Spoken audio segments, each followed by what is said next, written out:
The aliens celebrated the easiest capture of their careers. 20 minutes later, every one of them wished they had never touched that human. There is a particular kind of joy, sharp and bubbling and entirely too premature, that comes from thinking you have just won.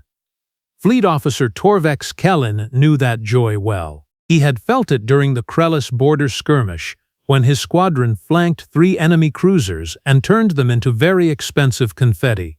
He had felt it during his promotion ceremony, when Fleet Command pinned a shiny new rank badge to his chest and told him he had a bright future ahead. And he felt it now, standing on the bridge of the scout vessel Ashen Vigil, watching a single, tiny, unarmed human transport shuttle drift helplessly in their tractor beam like a fish that had swum directly into a net, and then, for good measure, tied a little bow on itself. "Well," Torvex said, addressing his bridge crew with the easy confidence of a man who has never once in his life read the instructions before assembling furniture, "that was almost insultingly easy." His science officer, a wiry, twitchy sort named Blix Naren, hunched over his console with the enthusiasm of someone who had just found a 20-credit note in an old jacket pocket.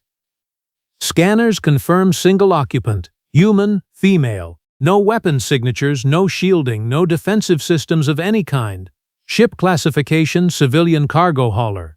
This, Commander, is what we in the Science Division call a freebie." "A freebie," Torvex repeated, rolling the word around like a fine wine. "I like that. Write that down somewhere. Put it in my performance review." The rest of the bridge crew chuckled, because that is what bridge crews do when the commanding officer makes a joke, regardless of whether the joke is actually funny. Torvex had made peace with this a long time ago. Command was lonely, but it did come with a built-in laugh track, and some days that was almost enough. He leaned back in his chair, drumming 3 of his 6 fingers against the armrest, watching the little shuttle get reeled in like a piece of particularly disappointing seafood. "Threat assessment, 0, Blix said. "I mean it, 0.00. This woman's file says she is a cargo handler for a logistics company. Her ship's manifest says spare parts and canned rations. If this is a trap, it is the least intimidating trap in recorded history." "Fantastic," Torvex said, standing up and straightening his uniform, which did not need straightening but which he straightened anyway because it made him feel like a man of destiny. "Bring her aboard. Let's see what a freebie looks like up close." If Torvex had known, at that exact moment, precisely what he was about to invite onto his ship, he would have turned the Ashen Vigil around, set a course for the farthest, coldest, most forgotten corner of known space, and never so much as glanced at a human transport shuttle again for the rest of his natural life. But he did not know. Nobody on that bridge knew, and so with the particular confidence of a species that had never once lost a first-contact skirmish, they beamed her aboard. Her name, according to the manifest, was Wren Calloway. She did not look like much. She stood perhaps a head and a half shorter than the shortest member of the boarding party, dressed in a plain gray jumpsuit with a logistics company patch stitched crookedly onto the shoulder as if she or someone else had sewn it on in a hurry. Her hair was tied back in a simple knot. Her expression, as 4 heavily armored guards marched her down the corridor toward the holding cells, was not one of terror or defiance or even mild concern. It was the expression of a woman waiting for a delayed train, faint boredom, a little tired, nothing more. "This is her?" asked one of the guards, a broad-shouldered brute named Skreth, peering down at her like she was a strange bug he had found on his boot. "This is the dangerous alien intruder we were briefed about?" "Nobody briefed you about danger," Blix said over the comm, watching from the science bay. "I specifically said 0 threat rating. Did you not read the memo?" "I don't read memos," Skreth said.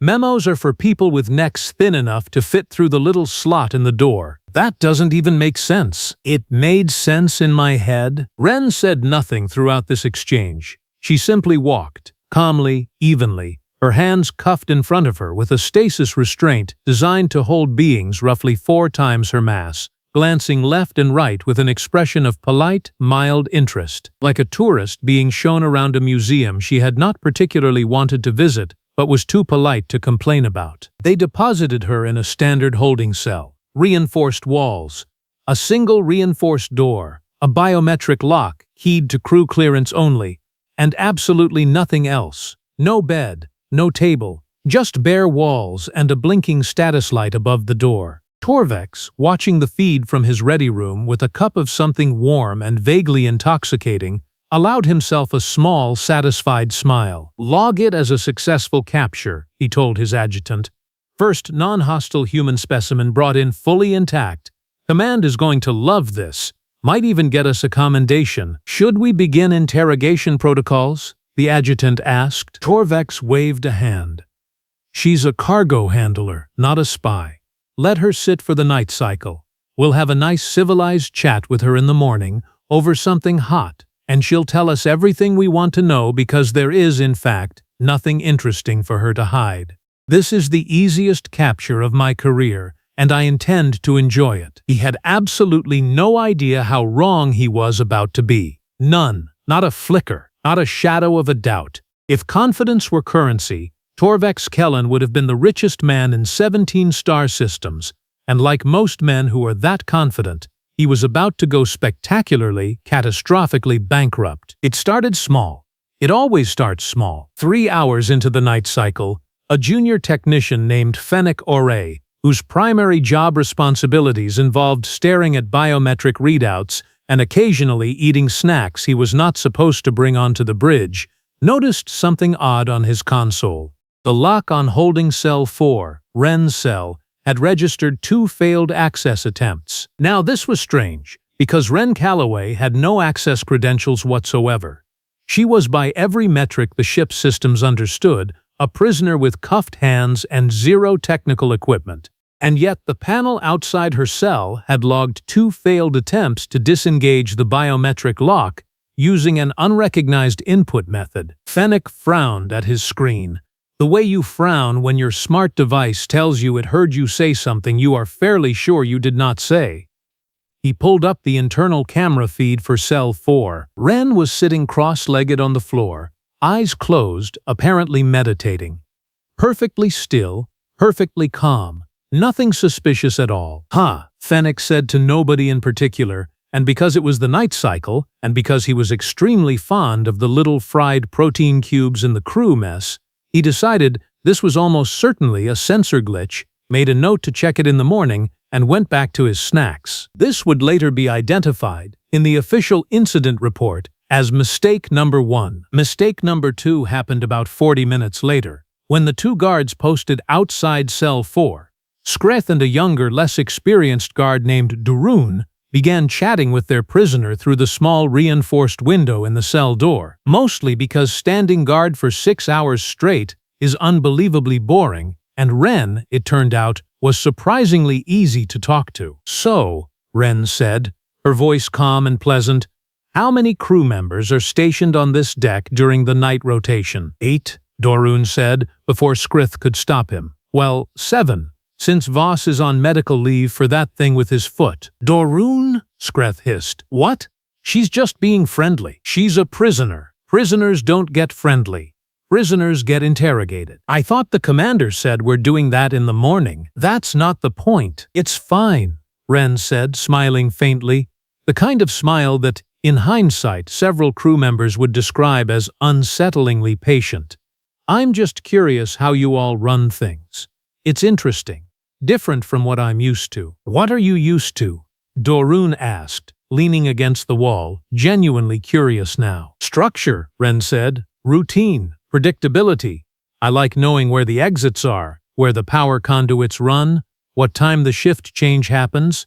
Helps me sleep better, honestly." Skreth, who despite his size and his general disdain for reading memos was not actually a stupid man, felt the faint prickle of unease crawl up the back of his neck at that. But before he could say anything, the comm chimed with an update about the mess hall running out of the good protein cubes, and the moment passed, and the unease was filed away in the part of his brain reserved for things to worry about later, which, as anyone who has ever owned that particular part of the brain knows, is a very crowded and very neglected filing cabinet. Meanwhile, down in the science bay, Blix Naran was doing something Torvex had specifically told him he didn't need to do, actually reading Ren Calloway's full file. Blix was, by nature, a thorough man. Thorough to the point of mild social exhaustion for everyone around him. And something about the initial scan report had been bothering him. A nagging little itch he couldn't quite place. So, while everyone else was either sleeping or eating suspicious protein cubes, Blix sat alone in the science bay, running the deepest possible background trace on the human logistics network, cross-referencing every database his ship's systems could reach. The surface record was exactly what it appeared to be.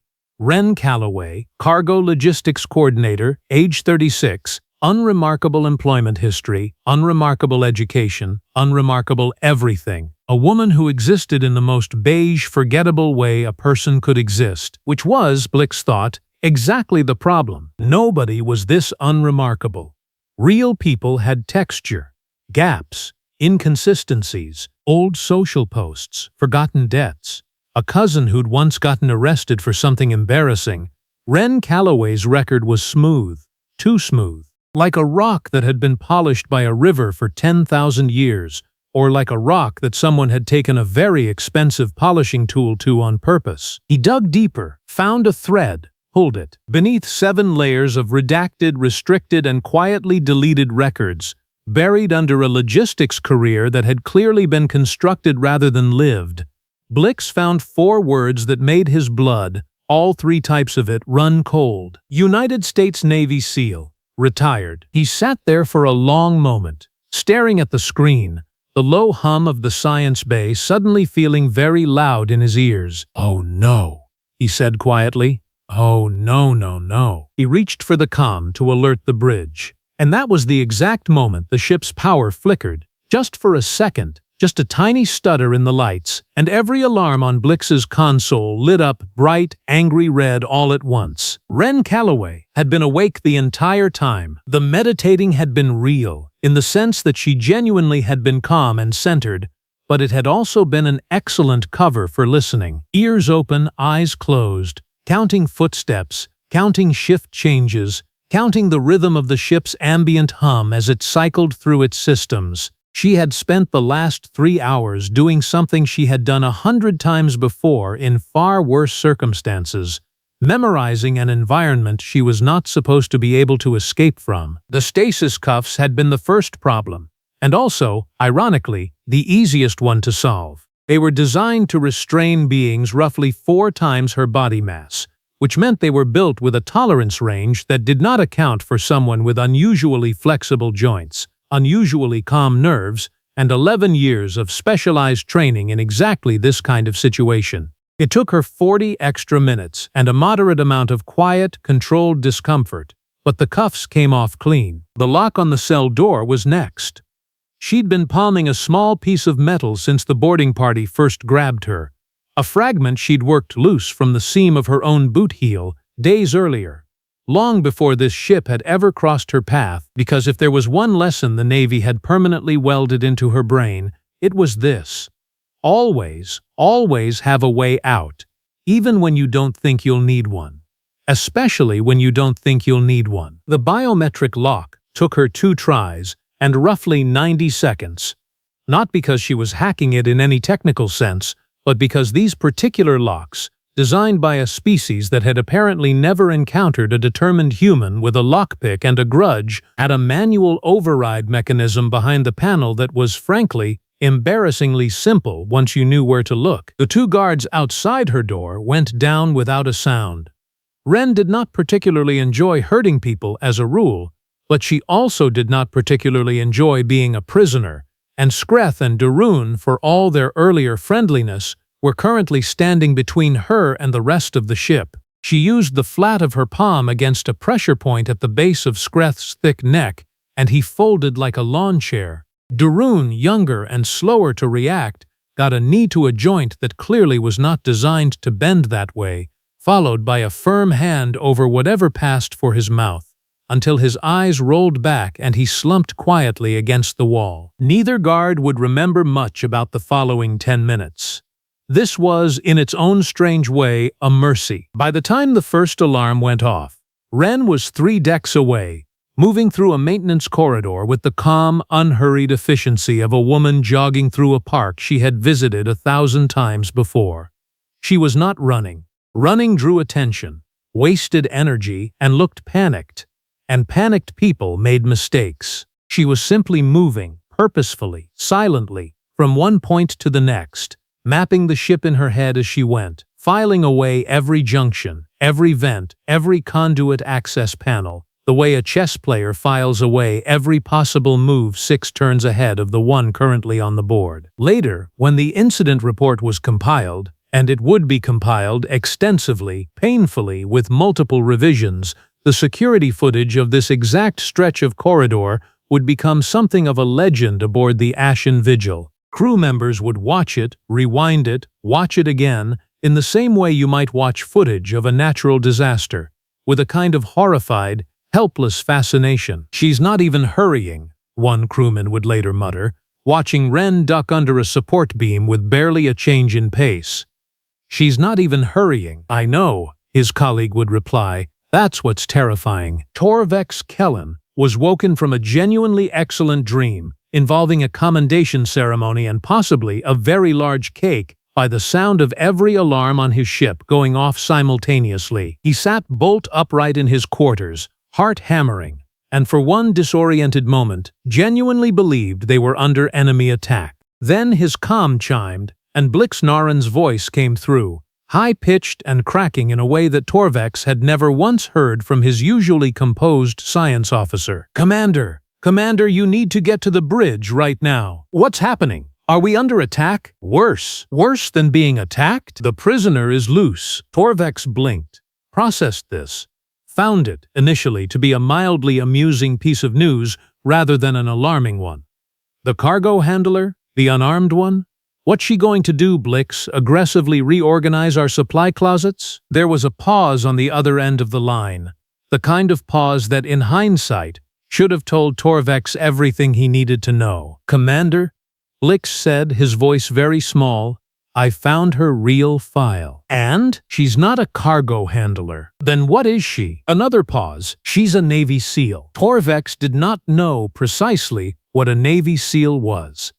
He was, after all, several thousand light years and several centuries of technological progress removed from Earth's naval history. But something about the tone in Blix's voice, the particular flavor of dread packed into those 3 syllables, told him that whatever it was not good news for anyone currently sharing a ship with one. "Explain," Torvex said, already pulling on his uniform with the speed of a man who suddenly deeply regretted every joke he had made in the last 12 hours. "Human Elite Special Operations Forces," Blix said, reading rapidly off his screen as Torvex jogged toward the bridge.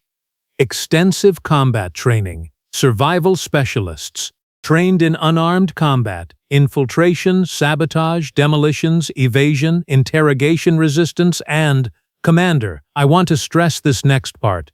They are specifically and famously trained to escape captivity." "Define specifically trained." "I mean there are entire schools, Commander. Entire schools whose only purpose is teaching these people how to be captured and then not be captured anymore. It's basically their signature move." Torvex stopped walking for exactly 1 second, which is a very long time to stop walking during an active emergency, and said, with the particular calm of a man standing at the edge of a very tall cliff, "You're telling me we grabbed the one human on that entire cargo run who was specifically trained by her own government to do exactly what she is currently doing to my ship?" "That is what I am telling you, yes." "Fantastic," Torvex said, resuming his jog at considerably increased speed. "Absolutely fantastic. Put this in my performance review too." By the time he reached the bridge, the full scope of the situation was becoming grimly clear. Ren Calloway had, in the span of roughly 25 minutes, disabled 2 guards, evaded 3 separate security patrols, rerouted a section of auxiliary power to cause a rolling blackout across decks 4 through 6, and vanished into the ship's maintenance network so thoroughly that internal sensors were struggling to even confirm which deck she was currently on. "Seal the escape pods," Torvex ordered, dropping into his chair. "Lock down every hangar bay. I want full crew mobilized. Non-lethal restraints only. She's still valuable alive, and somebody please tell me why the lights on Deck 5 are doing that." "That was her," said the tactical officer grimly. "She's routing power manually through an access panel. She's not just hiding, Commander. She's working." "Working on what?" Nobody had an answer. Nobody had an answer for a very long time. And that, more than anything else, was what truly began to unsettle the crew of the Ashen Vigil. Not the blackout, not the disabled guards, not even the growing sense that their unremarkable little prisoner was in fact anything but unremarkable. It was the fact that she was calm, methodical, working through their ship like it was a puzzle she'd already solved twice before, and was simply double-checking her answer. The search parties went out in teams of 4, heavily armored, weapons set to stun, moving through the ship's corridors with the tense, jumpy energy of people who have just been told the harmless little rabbit they caught is, in fact, a fully grown apex predator wearing a rabbit costume. The first team found her in a cargo bay on Deck 6. Or rather, she found them. They swept the room methodically, checking behind crates, scanning corners, communicating in low, tense whispers, and had almost convinced themselves the bay was empty when a maintenance panel above them hissed open and Ren dropped, silent as falling snow, directly into the middle of their formation. What happened next took, according to the security footage timestamp, 11 seconds. The lead guard, a broad-shouldered soldier named Vorik, took a strike to the throat that folded his windpipe, just enough to turn his shout into a wheeze. The second guard swung his weapon around, only for Ren to redirect his own arm into his teammate's face with an audible crunch. The third guard managed to get a single stun bolt off, which Ren dodged by simply not being where he expected her to be anymore, a fact he discovered when her elbow introduced itself to the back of his skull. The fourth guard, watching all of this unfold in roughly the time it takes to sneeze, made the extremely reasonable decision to turn around and run, at which point Ren allowed him to escape because, as she would later explain with a shrug, to absolutely nobody who asked, "You always let one get away." Panicked reports are chaotic. Chaotic reports waste more of the enemy's time than accurate ones. By the time the second search team arrived, all 4 of the first team were on the floor, disarmed, groaning, and thoroughly humiliated, and Ren Calloway was gone, along with 2 stun weapons, a length of cable, and, for reasons that would only become clear much later, a small handheld data terminal that had been clipped to Vorik's belt. Torvex watched the footage from the bridge in stunned, horrified silence, his cup of warm, intoxicating beverage completely forgotten and slowly going cold beside him. "She's not fighting us," Blix said quietly, standing beside him, equally transfixed. "She's dismantling us. There's a difference." "Explain the difference." "Fighting is emotional, reactive. This?" Blix gestured helplessly at the screen, where Ren was now sprinting up a maintenance ladder with the fluid, unhurried grace of someone jogging up a single flight of stairs. "This is a process. She's not even angry. Look at her face." Torvex looked. Blix was right. There was no rage there, no fear, just calm, focused concentration, the exact same expression, Torvex realized with a sinking feeling, that she'd had when they first brought her aboard. She had looked bored back then because, as far as she was concerned, she had already won. She simply hadn't gotten around to informing them yet. Over the next hour, 3 more search teams engaged her. All 3 failed. Not one crew member was killed.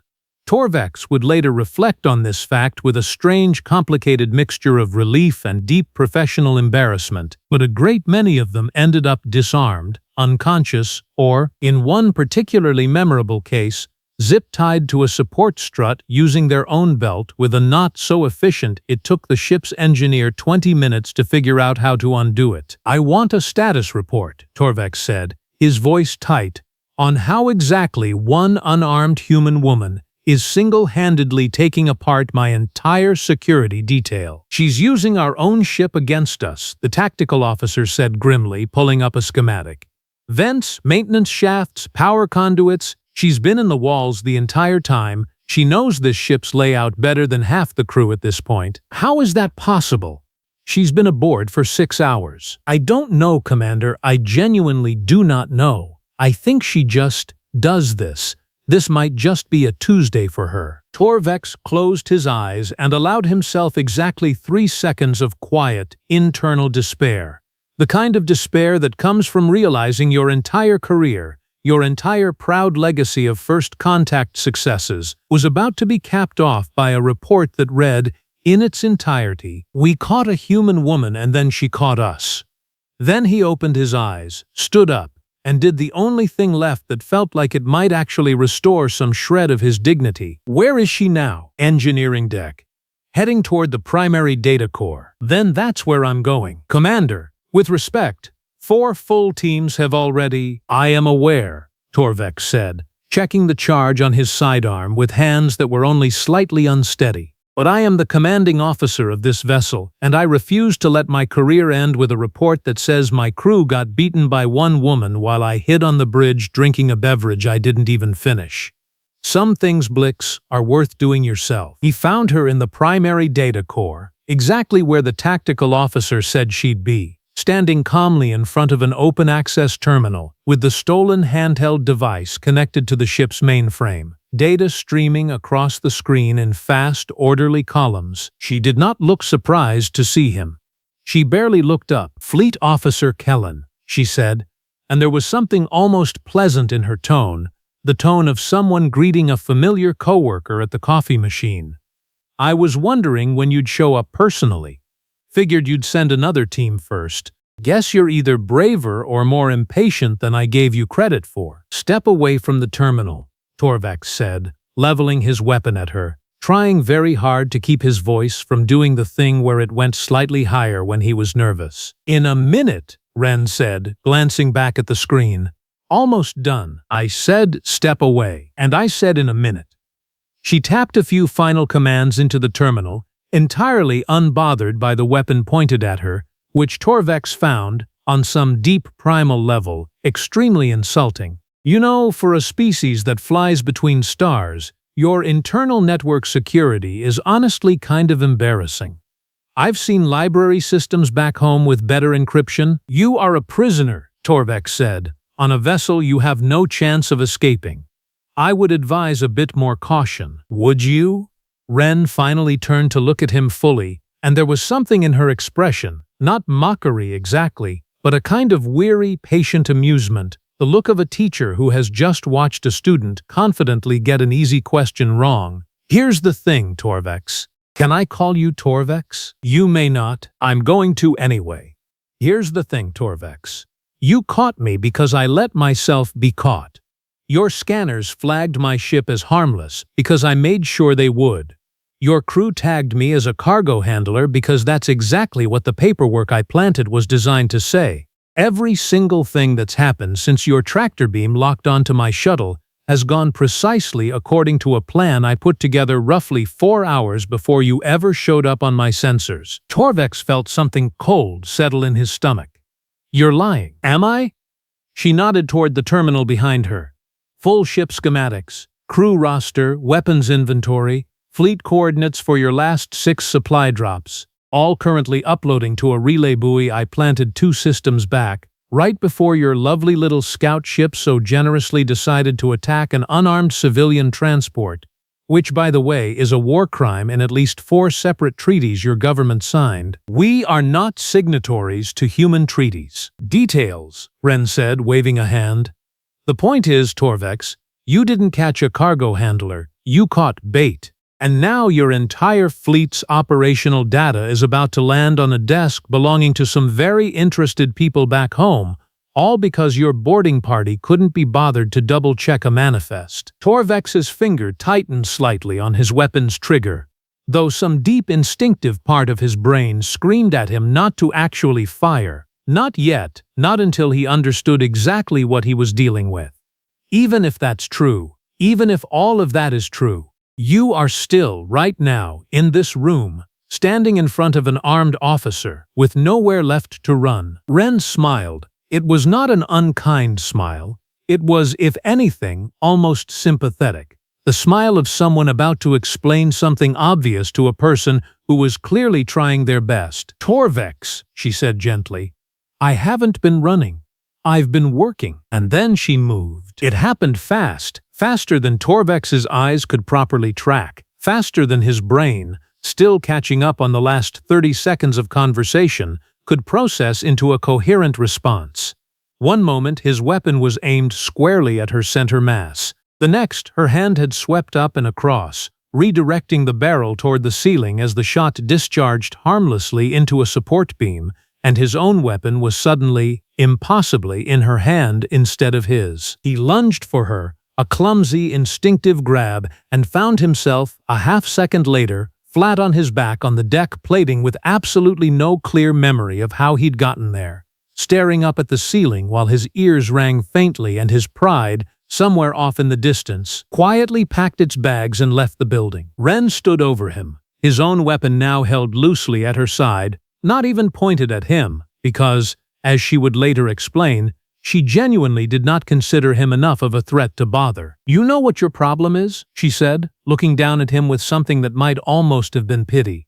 "You looked at a file, a picture, a job title, and you decided that told you everything about who I was. That's a mistake a lot of people make, Torvex. Not just here, everywhere. You see someone small, someone quiet, someone who doesn't look dangerous, and you assume that's the whole story." She crouched down slightly, so he could see her face clearly. "It's never the whole story." The escape pod launched 11 minutes later, arcing away from the Ashen Vigil in a smooth, unhurried trajectory that felt, to everyone watching from the bridge, almost insultingly casual, like a woman leaving a party slightly early because the music wasn't very good. Torvex, bruised, deeply humbled, and nursing what would turn out to be a genuinely spectacular headache, staggered onto the bridge just in time to watch the pod's engine trail fade into the dark. "Should we pursue?"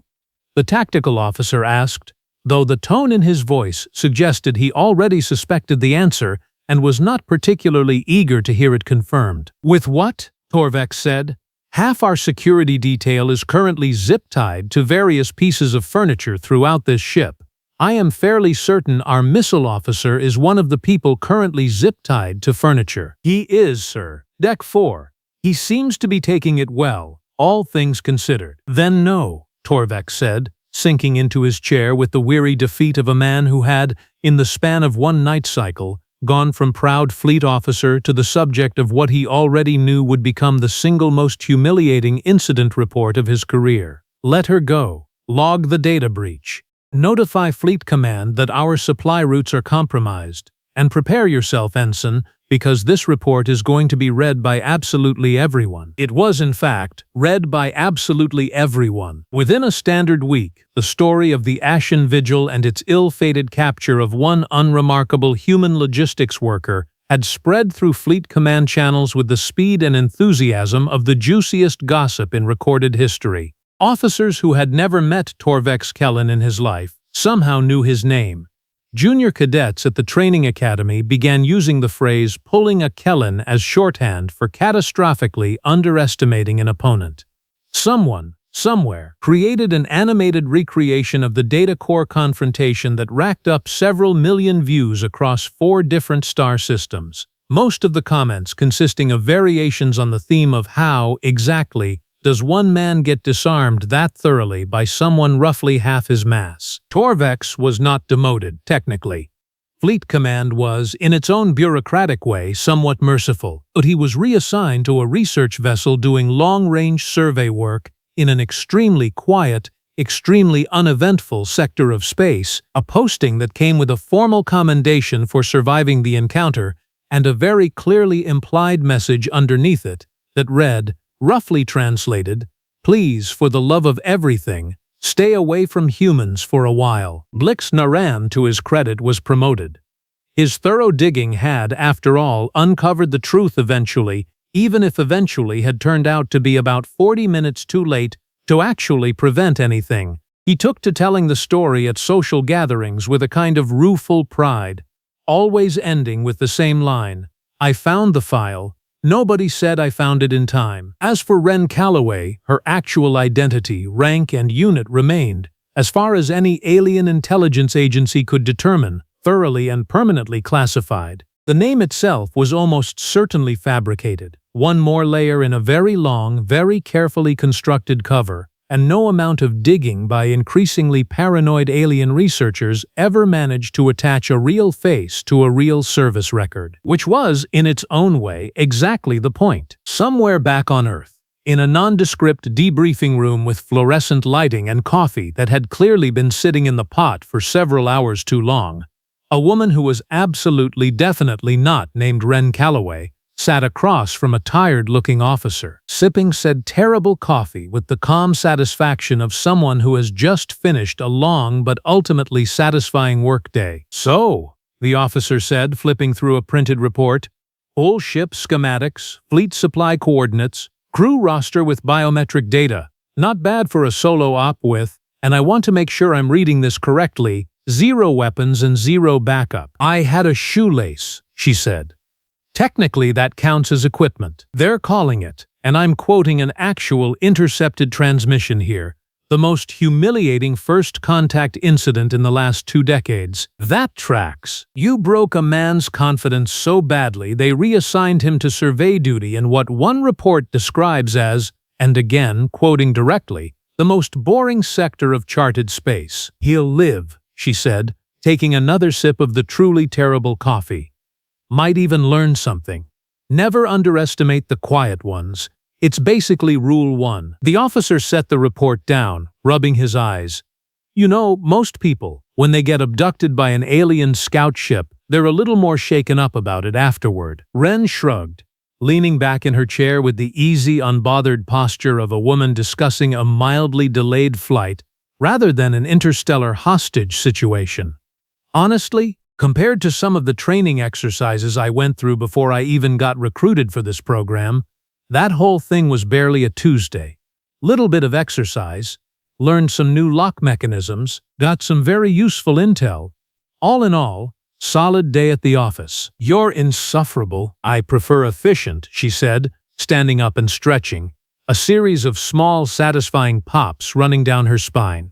"Now, if you don't mind, I've been in a stasis cuff for the better part of a day, and I would very much like an actual shower and a meal that didn't come out of an alien ration pack." She headed for the door, pausing just before she reached it, glancing back over her shoulder with the same faint, knowing smile she'd worn on Torvex Kellen's data core floor. "Oh, and tell whoever's writing up the official file," she added, "that if we ever run into that particular alien fleet again, I'd like first crack at the negotiation table.